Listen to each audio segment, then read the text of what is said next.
License to kill gophers by the government of the United Nations. Man free to kill gophers at will. To kill you must know your enemy, and in this case my enemy is a varmint. And a varmint will never quit, ever. They're like the Viet Cong, Varmint Cong. So what you have to do, you have to fall back on superior firepower and superior intelligence. And that's all she wrote.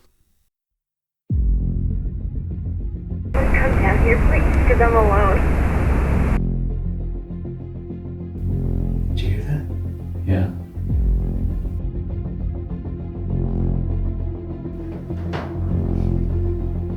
I know y'all heard that. I heard that.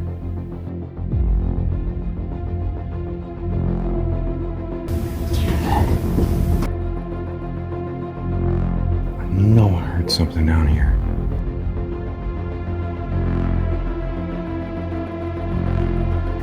What was that?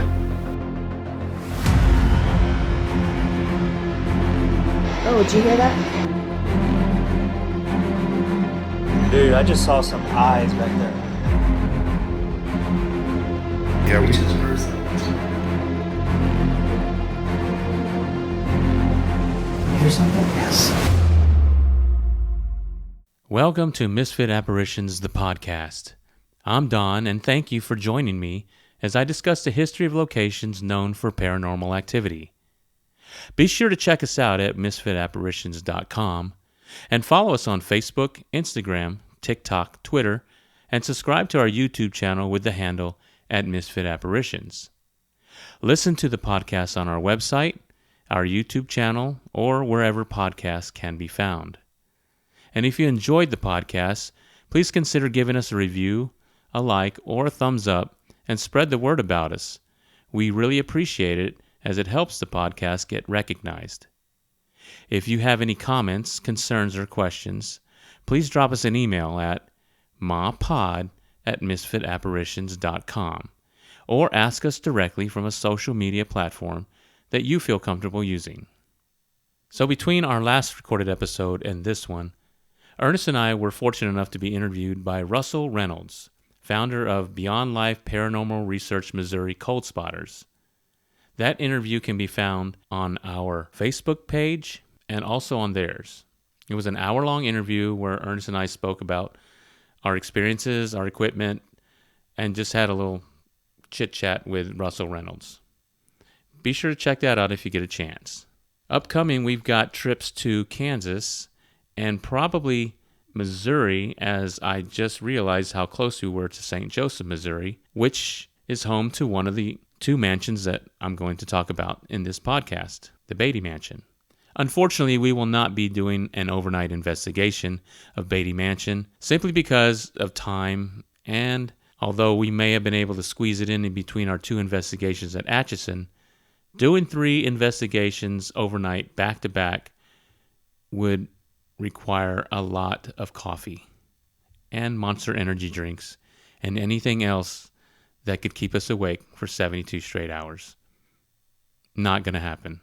Ernest will not be joining me on this episode. His voice has been coming and going, so he's trying not to use it so much so that he can use it on our investigations on the 19th and the 21st in Atchison, Kansas. Other than that, we look forward to a nice trip. We hope the weather cooperates with us, and it looks like it will at this point. So we look forward to that investigation when we will go live at the McIntyre Villa on the 19th at 8 p.m. That will be live streamed on Ernest's Facebook page, the Misfit Apparitions Facebook page, and on our YouTube channel. So there will be 3 different simultaneous live streams that you can switch to. Maybe have a window open for each one, so it's kind of like looking at 3 different cameras. We hope that by doing this, you can kind of see what's going on. We will have audio motion detectors in the areas that we will be, so hopefully we will not hear those going off. But if we do, you'll also hear them as well, and you'll get to see what our genuine reaction will be to that. So today's episode is about 2 mansions. First up is the Bowers Mansion, located in Palestine, Texas, followed by the Beattie Mansion in St. Joseph, Missouri. The Bowers Mansion was built in 1878 for a merchant named Henry Ashe. Mr. Ashe, a Civil War veteran, was one of the first people to move to the town of Palestine. It is a 2-story structure plus a cupola with its architecture in the Victorian Italianate style and Queen Anne-style 2-tiered porch. In 1884, the mansion was purchased by Andrew and Nellie Bowers. Andrew Lawrence Bowers came to Texas by the way of North Carolina, where he was born in 1852. He worked his way up from a day laborer on an iron bridge to foreman with a bridge company to finally a construction superintendent. He then went to work for the railroad, rising to the position of construction superintendent before resigning. In Palestine, he served as president of the Palestine Salt and Coal Company, a position he held until his death. He wed Irish woman Nellie O'Connell in 1882, and together they had 5 children who grew to adulthood: Irene, Mabel, Andrew Jr., Bernard, and William. Their first child was stillborn. In 1890, Andrew, along with several others, organized the Mechanics Building and Loan Association, one of the earliest of its kind in the state of Texas. In 1906, he was made president of the Palestine National Bank after buying controlling interest from then-Governor Thomas Campbell. He retired from the position after 7 years. He served 3 terms as Palestine's mayor for a total of 20 years. During his terms, the city streets were paved and several brick schools were built, as well as a fire station and the city hall. Throughout his time in Texas, Andrews became a large property owner, having acquired a large number of businesses throughout the state. He died in the late fall of 1926 at the International and Great Northern Railroad Hospital, a building that still stands today as a Texas historic landmark and presently known as Hope Station, a nonprofit organization helping those in need within the community. 3 members of the Bowers family died in the mansion.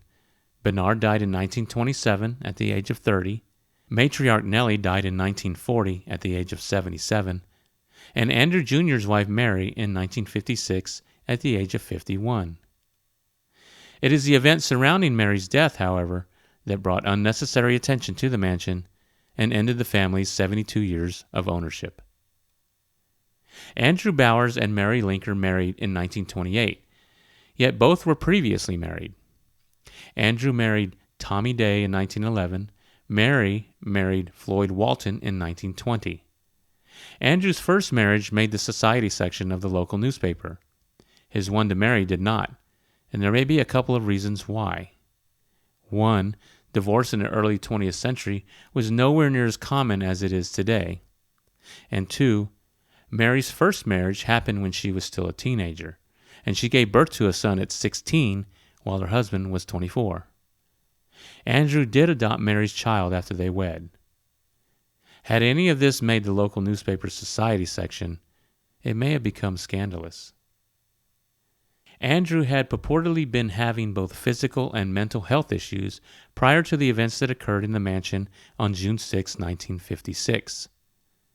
At 7:50 a.m. that day, Andrew telephoned Tom Bailey of Bailey Funeral Home, but Tom could not take his call at that time.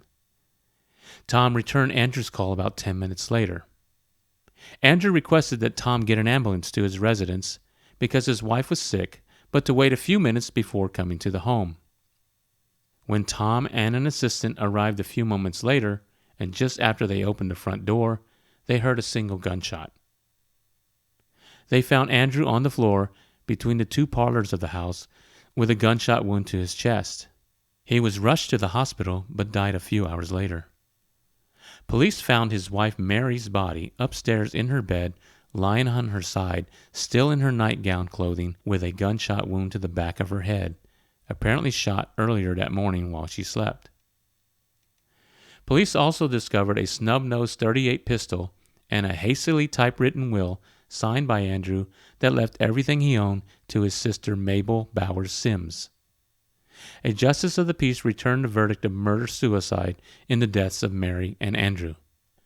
Shortly after this horrendous tragedy, Bowers Mansion was sold to Mr. and Mrs. J.U. Maffitt. Its current owner allows both public and private investigations, but only through a nationally known ghost hunting tour outfit. And speaking of ghosts, there are countless stories and videos about the encounters at Bowers Mansion. Teams have experienced equipment failure and reported hearing the disembodied voices from and seeing apparitions of Andrew Sr., Bernard, Nellie, Andrew Jr., and Mary. It is definitely a place Misfit Apparitions would visit. Be sure to visit YouTube to check out some of the investigation videos. And now on to another mansion. This one is in the Show Me State of Missouri in the city of St. Joseph. It's called Beattie Mansion. The mansion was constructed in 1854 and was the home of Armstrong and Eliza Beattie. Armstrong Beattie was born in Ebbing Springs, Virginia on December 25, 1811. At the age of 10, his family moved to Howard County, Missouri, and his father passed away shortly thereafter. He employed himself as a hat maker in Columbia, Missouri for a number of years before marrying Eliza Snoddy in 1841 and moving to Huntsville, Missouri, where he took up work as a mercantile merchant for 10 years. In 1852, Armstrong and Eliza moved to St. Joseph, Missouri, where Armstrong entered the banking business and established the city's first bank. He became a well-respected, wealthy businessman and very prominent in the early affairs of the city. In 1855, he entered public life and was elected to the city council representing the 3rd Ward. He was re-elected to the position in 1856. In 1857, he was elected St. Joseph's mayor and then re-elected in 1858. He served additional terms of mayor in 1860, 1866, and 1876. Besides being a banker in the business world, he also helped organize and incorporate the Valley Packing Company, a meat slaughtering and packing business. He was also a co-proprietor of City Flouring Mills, a manufacturer of flour. He served on several boards throughout the community. He served as the St. Joseph Clearinghouse Association's president up until his death. He served as president of the Mount Mora Cemetery Association and was a member of the St. Joseph Fire and Marine Insurance Company. He was on the board of directors for the St. Joseph and Topeka Railroad Company and served as captain of the 2nd Company Militia. Armstrong Beattie died at the age of 66 at his home in 1878 after a sudden attack of sporadic cholera. His wife Eliza died at the age of 64 at the home in 1880. Both are buried in St. Joseph's Mount Mora Cemetery. 2 years after Eliza's death, the Ladies' Union Benevolence Association purchased the home and made it the Home for the Friendless. The home served as a sanctuary for unwed mothers, local prostitutes who were homeless and pregnant, and later orphans.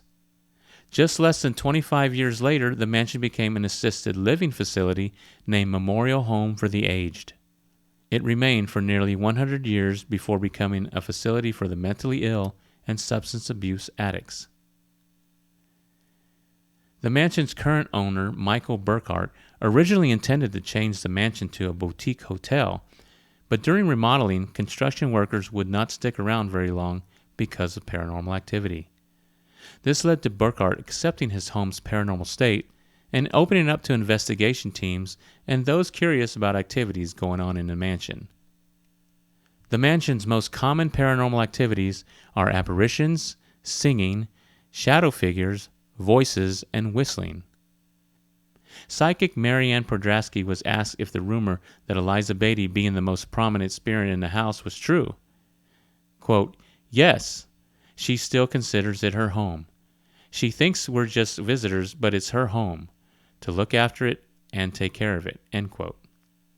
Regarding that perhaps Eliza has issues with men in the mansion, Podrasky believes Eliza held disgust against investigators and visitors who come in and behave aggressively towards the spirits. Quote, "This is their space. You wouldn't come into someone's house as a guest acting like that." End quote. Well, that's going to do it for this episode. I know it's a little short, but again, we appreciate you listening. And if you had or have paranormal experiences and would like to share them with us and listeners, please contact us and tell us about it. Your experience could be read during an episode, or if you prefer to be interviewed, your interview could be added to an episode. So until next time, keep spreading the word about us. And remember, it's not the things in your life that matter, it's the memories. Cherish those and those whom you make them with. See you on the next episode of the podcast. And as Ernest would say, stay spooky, fellow misfits.